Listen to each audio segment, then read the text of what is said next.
Rome fell in the year 476. The microphone wasn't invented until the 1870s. That's quite a gap, and yet we still know how the old Romans pronounced their Latin. Prove it? Okay. Catholic school. Literature class. My teacher is let's call him Father F. A fellow language head himself, Father F has a much fuller experience bar than me. Respect. It's first thing in the morning, and that schoolroom sunlight is barely starting to flip the activation switches in my brain. Languagey words drift in from across the class. Consonants. Italian. Pronunciation. Up goes my sensor. One kid's over there talking with the father. Best I can recall, it went like this. So, how do we know what Latin sounded like? I mean, I always thought Caesar's quote was Veni Vidi Vici, but some Latin student told me V's were W's and C's were K's. No, come on. Can you imagine any good Italian saying Weni, Weedy, Wiki? I'm sitting there, sure this is wrong somehow. See, my first linguistic obsession was reading up on how Latin became the Romance languages. So why was I suddenly speechlessly tongue-tied? Well, young self, it took me years, but I'm back to help. We think we know what Caesar's Latin sounded like, and that wasn't it. We know because, well, sometimes they told us. Quintilian was a smart guy from Roman Spain who moved to Rome, managed to survive the off-the-wall Year of the Four Emperors, and then founded a school of rhetoric. Also, he hated the letter K. So K, I think, shouldn't be used at all. The letter C keeps its strength before all the vowels. If he's saying C always made a K sound, that means it didn't have that second soft pronunciation it does in English or Italian.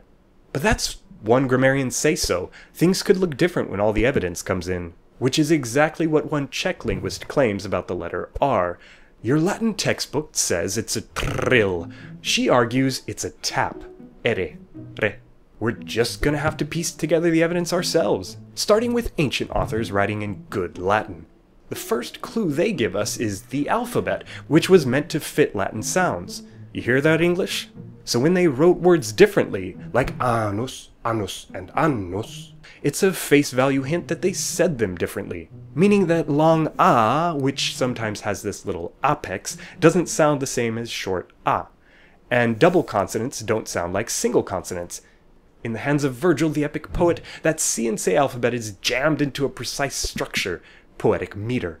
From that meter, we can figure out which syllables are long and which are short, which helps confirm which vowels are long and which ones are short.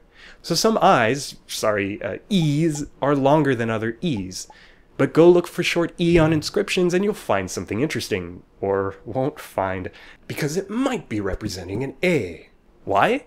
Well, it makes sense if short E wasn't only shorter than long E, but it also had a different sound, a sound closer to A kind of I.